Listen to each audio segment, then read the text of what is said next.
Hello, good morning to you, man. Thanks for joining us. You're watching Galaxy today on Galaxy Television. My name is Justin Academy. We trust you had yourself a wonderful weekend and you're braced up for the week ahead. Welcome on board. Exactly, welcome once again. I'm Uche Onyekuriji and it's good to have you right here on Galaxy today. Well, we'll be looking at the abducted Dapchi schoolgirls that happened last Monday, and hopefully we're hoping that things are going to turn out well. Hope this will be another case of these other girls we had in Chibok. Yes, it actually is something to note that the Chibok girls, not all of them have been reunited with their families in the wake of all of that. We hear right now, so far the figures we hear is that 110 Dapchi schoolgirls are missing, in as much as helicopters and jets have joined the search for the missing schoolgirls. We'll be focusing on our security as a nation, and of course how porous our security apparatus is. Right, there's really a sad thing to note that we're still living like this. I don't know, it's just daunting for me to find out that our children cannot be safe in their schools anymore. They just went to get lectures and receive normal education, and in the wake of all of that, they have been kidnapped. So what are we doing as a nation? What are we doing as parents, to ensure that our lives are secured? We're looking at that on the show this morning. We have guests here in Lagos, Abuja, and Ibadan who will be discussing this subject matter with us. But first up, let's see the federal government's reaction concerning this at the FEC meeting, and of course what some senators from Yobe and other states have said concerning the Dapchi schoolgirls abduction. In a moment, we'll be right back. Stay with us. Incident of Monday in government girls secondary and technical school Dapchi in Yobe State, when Boko Haram insurgents attacked the school. And the two comments I intend to make is one: Mr. President has directed the military and other security agencies to take immediate charge and control and inform him of developments. And secondly, tomorrow morning, a delegation led by Minister of Defense would be going also to Dapchi to take, take control of the situation and also get a first-hand information as what is happening.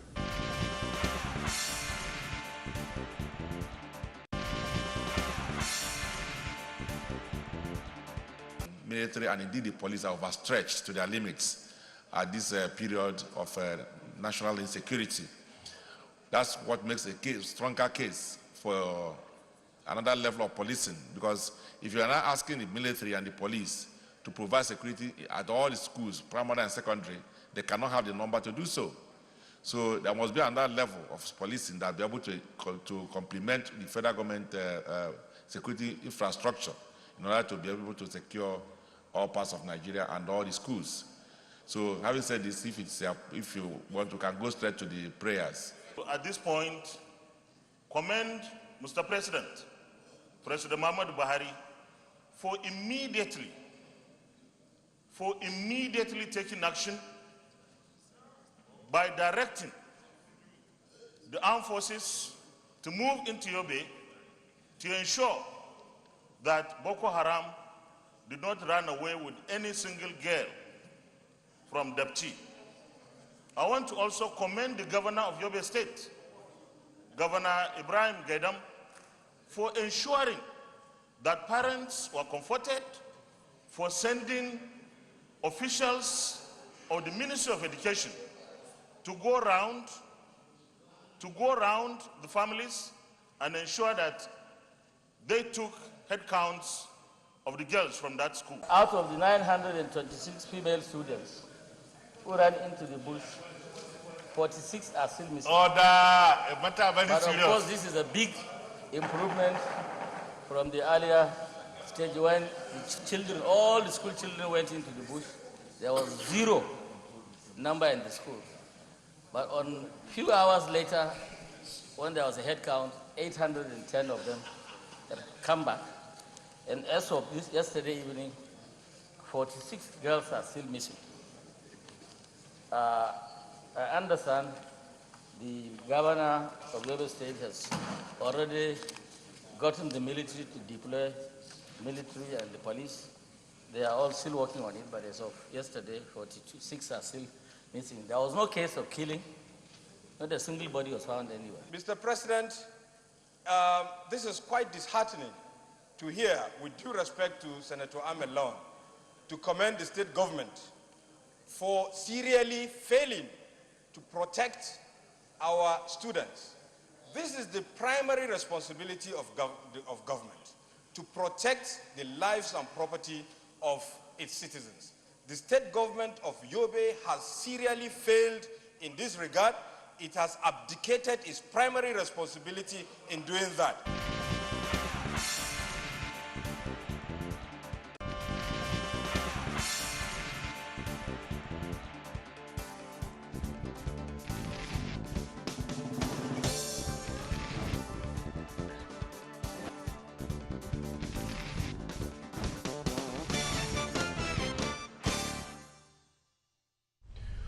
All right, welcome back. If you've just joined us, it's Galaxy today, and we are looking at the abducted Dapchi schoolgirls. You just heard what the senators had to say concerning the girls kidnapping. Of course, what the federal government is doing precisely at the Federal Executive Council meeting yesterday. Minister of Information and Culture, who addressed journalists, said troops have been dispatched to Dapchi, and from what we hear so far, about 110 girls have been reported missing, and we have guests here with us in Lagos who will be discussing this topic with us this morning. Exactly, we have in the studio the Executive Director of Crime Victims Foundation in person of Gloria Egbuji, and also with her is Comrade Raji Rashid Oyewumi. Good morning and welcome to Galaxy today. Good morning. Okay, so I'd like to say that the abducted Dapchi schoolgirls is also a case of security in our country. I mean, the last time we heard about a case like this was the Chibok girls, and now the Dapchi girls. And from report we hear we had about 105 or 110 girls abducted. And report has it so far that about 46 of them has been rescued. But we don't know how true it is. I'd like you to speak from your own name. I mean, what exactly would you say is leading to the why would these girls be abducted? Why do you think they're trying to send a message to the federal government? The school girls and where they are is a soft target. You know that, and they're asking about why they will be abducted. I wouldn't say they're trying to send a message to the federal government. I would just say maybe frustration, because the federal government had done so much in trying to get the Boko Haram people just to send a message and reduce their, if not almost to near end. And they know when such thing happens, some of them spillovers will try to move, like frustrated people trying to do as, if you call it, send a message to say, oh, we are still there. But they are not there. It's not there, but they just targeted the school as a soft target, because everybody will know that that kind of place is a soft target that can be easily assessed. Okay. That is it. Okay, Comrade Raji, let's talk to you right now. We are all aware that the Chibok girls have not all been rescued, and in the wake of all of that, right now, just last week, girls, over 110 girls are missing now in Yobe State, which is also in the northeast. What does this really tell about how we take security in this country, precisely when it's actually a case of school? You know, although we should have learned some lessons as regards putting adequate security, as regards soft targets, what have we failed to realize? At this point, there's so many things that we need to look at. The security is a business of everybody.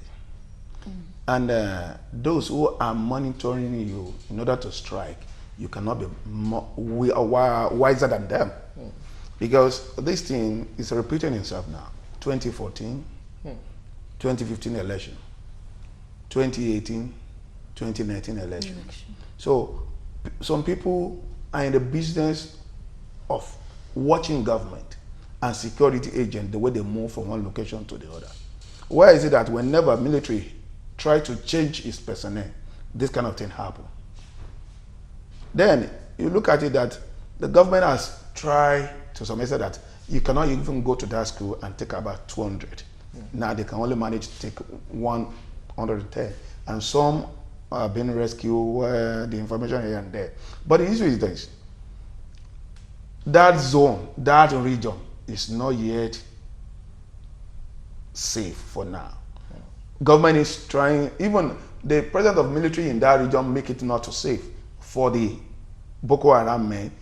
So all things are working towards one another. It's like the military are working to secure the place. The insurgents are working to make things difficult for government in that region. And it's like eat and run. It's very, very difficult to contain. Even another advanced country in America, you see gun battle here and there. Eat and run. It's very difficult to trail them. But I believe this will give this government another clue on how to go about it in the northeast region. As we're approaching election, government need to do more. But our security agents, at least these are the signs that we need more men to shut up the military present in that region. Nigeria is not well policed. We all know that. The number of police in this country is lower to what is required by international standard. Yeah. But we need to do more, to require more men to perfect the security in Northeast. Not only in Northeast, everywhere in Nigeria is a security-prone area. Okay, so you did say that we need more men, and I'm looking at, we all know that, or Nigerians have come to believe that we are more reactive than being proactive to issues. I mean, if this happened about 4 years ago with the Chibok girls, shouldn't that have put the government in a place, or our security agents in a place to proact? Now that, I mean, should this be happening now if our security agents were proactive enough? You see, it's not the fault of government, not the fault of security men. Because we hear that over 1 billion has been given to security. Well, they're just coming up. Let me tell you this. The Chibok girl happened in Borno State. And the government is looking at the Borno, which is the boundary to the other country, that let's secure this end. Yobe is a little bit inward. Nobody expects that they will do this kind of thing in Yobe. But this is not the first time. This is not the first time. Boko Haram was attacked. They are looking at the numbers that are involved. And it's like anybody can be caught off guard. Let's be honest with ourselves. So are you saying that our military were not really prepared, or the security agents were not really prepared enough to secure stuff? Overzealous on the side of our military that this place is secure, that this nobody can come in here. Okay, Laura, you wanted to add something. I think issues like that should be intelligence-led. Okay. More than anything. It's not a reactive operation that saves things like this. Okay. So we all know that Nigerian police are trying to get away from being reactive, because reactiveness will not solve problems. It's intelligence-led policing that will give you the success you need in policing. Okay. And that is why elsewhere in the world, when the moment you are arrested, you don't have so much time to prove your case. So the issue of being reactive is not a way to solve an issue like that. Issues like this is going to be solved by intelligence. And that is why we have to embrace the issue of community policing that the Inspector General is trying to preach all over, because it's through intelligence policing, community policing, that you can get intelligence from people. After all, these girls are living in a community. And people must have seen them. People must have seen them. Even when they came, when they came, the news I'm reading is that some people saw them, even the girls ran away, some scaled the fence and got missing. And then at the end of the event, they were caught. And these people, for them to go away with 110 people, they came with a large vehicle. Okay. It's not a small vehicle that will take 110 So it was actually a people. pre-planned attack. So, well, all the same, what I'm saying, even in the developed world, America, with all their equipment, with all their intelligence and everything, you still see that people will still walk inside a classroom and start shooting. Okay. And then you see casualties. But what you're talking about it's not reactiveness that can save situation like this. It's only intelligence-led, and you can only get it when you start relating with the community and practicing what they call community policing. When people know your neighbor. You know your neighbor, you know what's going on in your community. You should be able to feed intelligence because this is a well-planned operation. They had time to put 110 girls inside the vehicle. All right, we'll come back to you, Blair. We'll come back to Lagos, but this time around, let's quickly go to Abuja. We have Barrister Frank Tete. He is an activist, and he's joining us live to look at this issue. Good morning to you, Barrister Tete. I want to find out from you, in your own opinion, when we had the senators speak on this particular issue, they blamed the Yobe state government for lapses in security in the state as one of the reasons for that. But in your opinion, is it just an issue of the state government or just a failure of security in the country?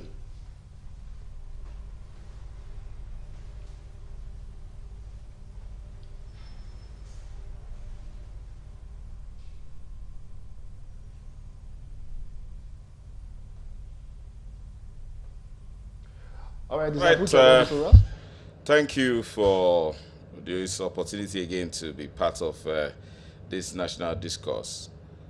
You see, you must appreciate the thought that, yes, it is for some people to act and then some people to watch what has been acted, and then for some people to make comments, to talk about what is going on. I think that's the drama that is playing out in Nigeria. So we have government actors who carry out one form of maladministration or the other, which I consider as crass irresponsibility at all levels of government, that is federal, state, and local government. And then there are the larger, the majority of Nigerians who are watching the drama. And then some of us has appeared now to be expert talkers who just talk, who just comment as if there is, so the whole Nigerian affair becomes a macabre dance, a tragic comedy, and that's sad. Very, very sad. Now, it is easy to keep talking and put the blame at the doorstep of the state government, but that's utter prevarication. That is irresponsibility of the highest order. Firstly, we must understand from the historical trend, this time a recent historical trend, that what actually happens in this issue of abduction of girls and in this general security issue is that of an unseen hand, which is not really seen, a form of conspiracy by certain persons who either insurgents, either Boko Haramists, or certain fifth columnists in government who, in conjunction with, in conspiracy, work seamlessly to embarrass Nigerians, to put pains in the hearts of parents, and then to make our children suffer. And that's what's going on. This whole thing is so seamless, it's so smooth. So this is how it happens. The same way it happened in 2014. The same way it's happening now. Take a look at it. 1 week before it happens, security apparatus that provide security for that school is withdrawn. And then, when eventually these Boko Haramists or these insurgents strike and the girls are abducted, you find a state official giving a decoy. You know what a decoy means? It will announce that, oh no, the girls have been found. So in that case, all security measures are relaxed, nothing happens. Until the operation is perfected, the girls are abducted, and then the negotiation begins, the embarrassment begins. So the government at all levels, when I say local government, state government, and federal government, are not in control. So there are these men who understand that, look, they can invade anytime, they can do whatever they want to do. But the most terrible thing about it is that when you have people, insiders, cooperating, collaborating, and then, facilitating this embarrassing situation. Now, until it shows that the government is out of control. Now, when you say the state government, you put the blame on the state government, it's just a way of, trying to divert the attention. You see, we are a country that would want to, sacrifice its citizens, that would want to suffer pain and horrendous crises until we tell ourselves the truth. we continue to live in deception, in a lie. How, for goodness sake, you would have a local government and you have a state government and they will not have any form of control over security? And then there is a federal government, there is an IG who is yet to battle, who is yet to grapple with the crisis in Benue, and then you think he's in control of what happens to one secondary school, one remote secondary school in Yobe? So until we tell ourselves the truth that we must have policing at the very, the barest level of governance, which is the local government chairman should be able to control some measure of police force, and then the state governor should control, and then they should be the ones that are responsible. Now, it is easy for the state government to put the blame in the federal government. And this whole irresponsibility, this passing of the buck, and then who suffers for it? The citizenship. And then, you see, this is a clear case of irresponsibility, failure to learn from history. And it is very sad, and I don't know until we come to that point where we realize that this conspiracy is greater than the government, and that the government should wake up and say, look, it is beyond itself, and then we now rethink, we now rejig, we now restructure Nigeria, and let us have local policing even at the local government and at the state level. That is when we'll have some measure of security in this country. Before we let you go, would also like you to look at it from this angle. Some people think that this could be political. It could be a way to probably frustrate the present government against 2019 election. In your own opinion, would you say this is highly political or some kind of prank being played here?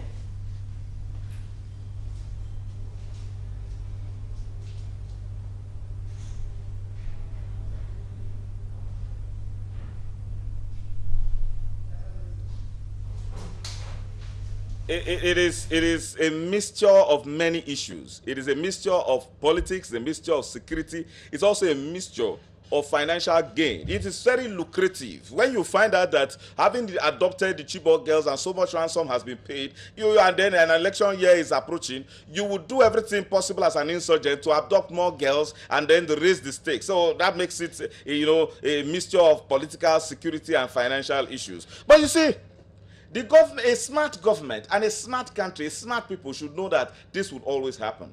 And I see where I've already heard the campaign that boarding school in northeastern Nigeria should be cancelled for. Should be prohibited for now. Such preventive measures that ought to have been taken by a smart government have not been taken. Now I think there are two possibilities. Now, you may think that it's a political, strategy to get at the current government. It is also a strategy that could also be in favor of the government. For example, now that the government is responding faster than the way they responded in 2014, and eventually these girls are found, and it also becomes a plus for the current administration that it is a more responsive administration than the last one. So whichever way it is, yes, it has its political gains and its political losses. But we can't be, for goodness sake, be playing politics and irresponsible, security measures, with the lives of Nigerians, with the pains and the hearts of Nigerian parents. We cannot afford that. And I'm watching and I'm thinking that because nobody has been held responsible, nobody has been, punished for criminal negligence on the part of those who are supposed to provide security in 2014. That is why it's repeating itself now. So I think that something beyond finding those girls, it should be that we should begin to hold certain persons responsible. I think it's time for us to change the IG. It's time for us to change, the National Security Advisor, for example. If this kind of embarrassment will repeat itself after 3 years. We must say a very big thanks to Barrister Frank Tete, an activist who joined us live from the Federal Capital Territory, Abuja, to discuss the issue of the Chibok girls. It's still Galaxy today. We're going to take a very quick commercial break, and when we return, we'll be talking more. And just to remind you that you can be a part of this conversation, feel free to react. Feel free to send a question or a comment via SMS on the number now displayed on the screen, or interact with us via our social media platforms using the hashtag Galaxy Today. We'll be right back to join us again.